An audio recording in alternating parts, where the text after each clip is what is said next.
काय साकडं घातलंय शिवसेनेच्या जागेचा नाशिकचा तिढा सुटलेला नाहीये, धनुष्यबाण देखील टिकवायचा आपल्याला, कसं बघताय या सगळं? खरं तर धर्मवीर आनंद दिघे फाउंडेशनच्या वतीनं होणारा चैत्र नवरात्र उत्सवाला दरवर्षी आम्ही येत असतो। मागच्या वेळेससुद्धा आम्ही आमच्या सर्व नगरसेवकांसह या ठिकाणी दर्शनाला आलो।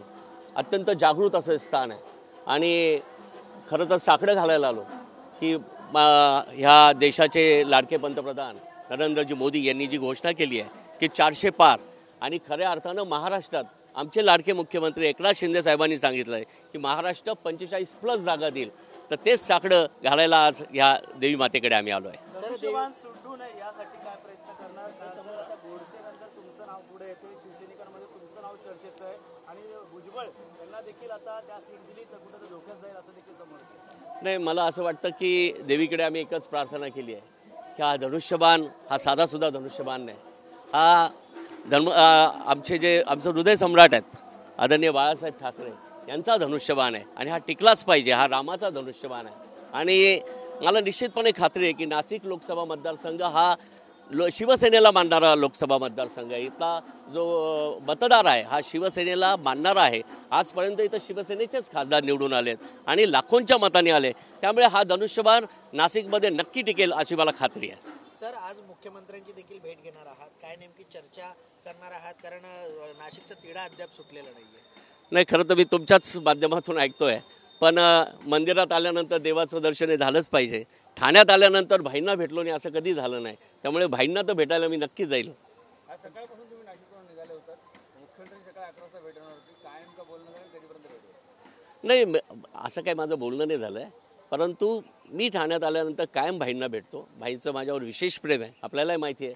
नाशिकमध्ये आम्ही सर्वजण केवळ भाईंच्या प्रेमापोटी या ठिकाणी आलो आणि इथं आल्यानंतर भाईंना भेटलंच पाहिजे हे आमचं गणित आहे, त्यामुळे भाई कुठे असो त्यांना भेटल्याशिवाय तुम्ही काही जाणार नाही। तुम्हाला बोलवलं होतं समजलं होतं?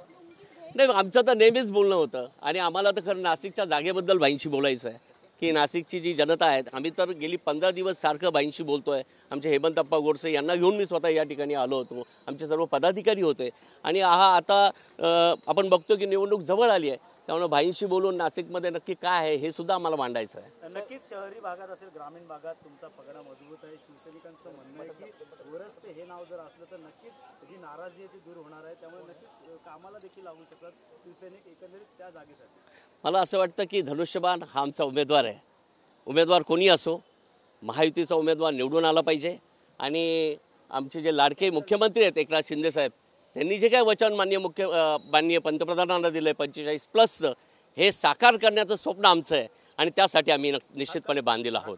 तुमची केली होती सामना म्हणणं लेख होता, मात्र या संदर्भात 20 एक नगरसेवक सोडून तुम्ही थेट आता शिंदेच्या शिवसेनेत आले होते, त्यावेळेसची ताकद आणि अजून देखील तुमची त्या पद्धतीचं काम करण्याची प्रक्रिया, विरोधी पक्षनेते असतील या जिल्हा प्रमुख म्हणून शिवसेनेने तुमच्याकडे जिम्मेदारी दिली आहे, त्यामुळे येणाऱ्या काळात लोकांचं मत आहे की चांगला एक सुशिक्षित उमेदवार पाहिजे, सुशिक्षित उमेदवार म्हणून तुमच्याकडे देखील लोक बोट दाखवतात। मला असं वाटतं की हा निर्णय सर्वस्वी मुख्यमंत्री एकनाथ शिंदे साहेब आणि जी काही महायुतीची सुकाणू समिती आहे यांचाच आहे, याबद्दल मी बोलणं योग्य होणार नाही। सर, महायुतीकडून जर तुम्हाला उमेदवारी मिळाली तर हेमंतप्पा नाराज होतील का? आणि त्यांची मनधरणी करण्यासाठी आणि महायुतीतील भुजबळांची मनधरणी करण्यासाठी काय नेमके प्रयत्न मुख्यमंत्र्यांचे असतील? मला असं वाटतं की हेमंतप्पांसाठी मी स्वतःच आग्रही आहे, त्यामुळे नाराज होण्याचा काही प्रश्नच उद्भवत नाही, कारण गेली 15 दिवस हेमंतप्पांसाठी आम्ही प्रयत्न करतो आहे। आणि राहिला विषय भुजबळ साहेबांचा, त्यांचेसुद्धा आमचे अत्यंत जवळचे संबंध आहे।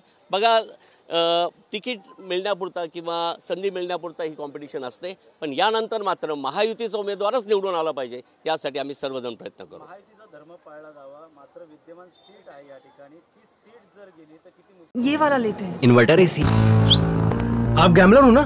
गैम्बलर? जुआ खेलते हो ना? तुम जुआ खेलते हो? अरे नहीं, ये तो कुछ भी बोले जा रहे हैं। इतनी महंगी और नाजुक एसी खरीद कर स्टेबलाइजर नहीं लोगे तो ये जुआ नहीं हुआ तो क्या हुआ? सिर्फ एक फ्लक्चुएशन आपके इन्वर्टर एसी के पार्ट्स को डैमेज कर सकता है, उसे वी गार्ड से सुरक्षित रखिए। V Guard, India's number 1 stabiliser. नुकसान होऊ शकतं या ठिकाणी शिवसेनेला धर्म पाळणार होता। नाही, बघा, उत्तर महाराष्ट्रात ही एकमेव सीट शिवसेनेची आहे, त्यामुळे उत्तर महाराष्ट्रात शिवसेनेचं अस्तित्वच या सीटवर अवलंबून आहे, नाही तर एवढा हट्ट धरण्याची आवश्यकता नव्हती।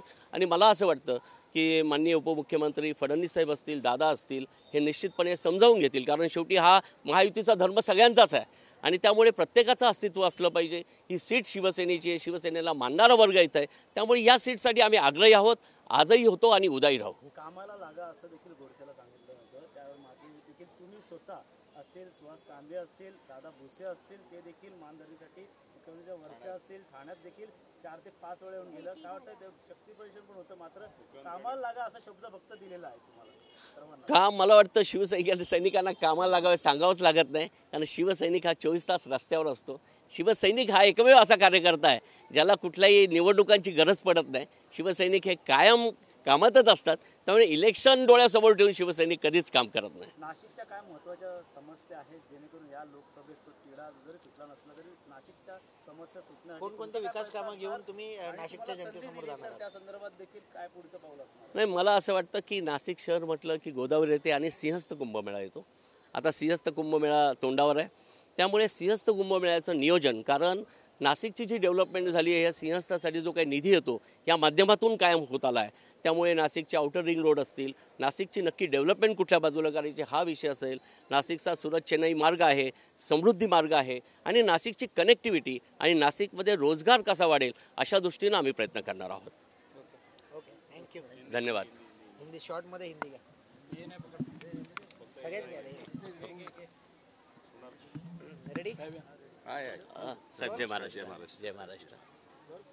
सर, क्या कहना चाहोगे? आज थाने में आए हो और देवी का दर्शन किया. एक तरफ नासिक की जो जगह है उसके ऊपर बहुत विवाद चल रहा है, किसकी तरफ ये जगह जाएगी इसके ऊपर विवाद चल रहा है, लेकिन आज मुख्यमंत्री जी की भी आप मिलने वाले हो. हर साल मैं यहाँ आता हूँ, देवी का दर्शन हम लेते हैं. बहुत ही जागरूक स्थान है और धर्मवीर आनंद दिघे साहब का यहाँ आशीर्वाद है और हम देवी माता का आशीर्वाद यहाँ लेने आए, क्योंकि आपको पता है कि देश में माननीय नरेंद्र जी मोदी इनके माध्यम से इलेक्शन चल रहा है और सब लोग चाहते हैं कि नरेंद्र जी मोदी फिर एक बार पंतप्रधान बने.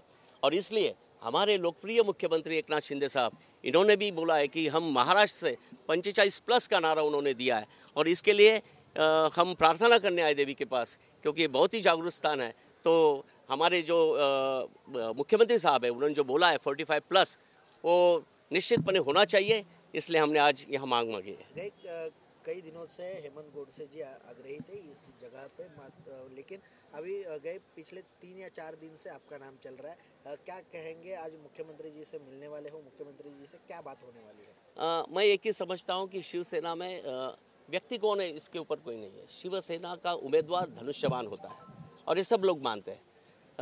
हमारे जो हेमंत गोडसे जी हैं उनके लिए भी पिछले 2 हफ्तों से मैं खुद प्रयत्न कर रहा हूँ और मुझे एक पूरा विश्वास है कि ये जो उम्मीदवारी है, यहाँ का जो जगह है, ये शिवसेना के लिए ही जिसके लिए सूटेबल है, क्योंकि यहाँ आपने इसका इतिहास देखा तो ये जगह हमेशा शिवसेना ने ही ली है और इसलिए शिवसेना का उम्मीदवार ही यहाँ चुन के आता है. तो हम मुख्यमंत्री साहब से हम मिलने वाले हैं और आज तो मैं ठाणा में आया हूँ. ठाणा तो हमारा मंदिर है और ठाणा में आए और भाई को मिलाने ऐसे कभी होता नहीं, इसलिए मैं भाई को मिल के जाऊँगा और मैं सिर्फ एक ही प्रार्थना भाई से करूँगा कि ये जगह शिवसेना को मिलनी चाहिए. देवी के चरणों पे माथा टेका है, किस तरह से प्रार्थना की है नासिक में आने वाले समय में, किस तरह समस्या है, किस तरह से देवी को यहाँ पे आपने मांग की है? नहीं, मैं तो देवी से एक ही मांग की है कि जो कमिटमेंट हमारे मुख्यमंत्री साहब ने PM साहब से की है वो होनी चाहिए और नासिक का विकास जिसको हम देखते हैं, क्योंकि नासिक में सिंहस्थ कुंभ मेला होने वाला है और इस कुंभ मेला में बहुत सारा फंड्स आता है, इससे नासिक का डेवलपमेंट होता है. ये डेवलपमेंट कैसी होनी चाहिए, नासिक के आउटर रिंग रोड्स कैसे होने चाहिए, नासिक में इंडस्ट्री कैसे आनी चाहिए, नासिक का टूरिज़्म कैसा बढ़ना चाहिए. मेनली ऐसा है कि नासिक का जो पॉपुलेशन जो बढ़ रहा है तो नासिक की डेवलपमेंट हॉरिजॉन्टल करनी है, हॉरिजॉन्टल या वर्टिकल करनी है. ये सब जो चीज़ें हैं एक विजन सामने रख के नासिक का विकास होना चाहिए और हम चाहते हैं कि यदि सब महायुति के लोगों ने तय किया तो ये जगह शिवसेना ही चुन के आएगी. नासिक राम की भूमि मानी जाती है, राम का धनुष्य बाण हाथों से नहीं जाने के लिए किस तरह से प्रयत्न रहेगा शिवसेना का? क्योंकि छगन भुजबल ने देखिए दावा किया उनके पार्टी से कि हमें भी ये सीट चाहिए. किस तरह से धनुष्य बाण फेंकने के लिए आपका प्रयत्न रहेगा? देखिए, माननीय भुजबल साहब भी एक राष्ट्रीय नेता है और हर एक पार्टी के लोग इच्छुक रहते हैं, उन्होंने मांग करनी चाहिए, उसमें हम बोल नहीं सकते. लेकिन हमारा एक तय है कि ये जो जगह है इसका इतिहास देखा तो ये जगह शिवसेना की रह चुकी है। यहाँ जो मतदार है वो शिवसेना को मानने वाला मतदार है, शिवसेना के ऊपर उनका विश्वास है। इसलिए शिवसेना का एक बार ने बहुत बार यहाँ MP चुन के आया है और इसलिए मुझे विश्वास है कि महायुति का उम्मीदवार हाँ शिवसेना का ही होना चाहिए और ये धनुष्यबाण तो हमारा आत्मा है, ये वहाँ रहना ही चाहिए।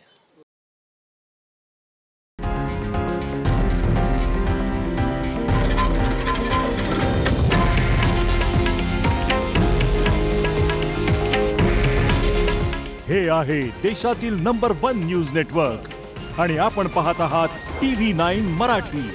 काळजी तुमची, हित महाराष्ट्राचं।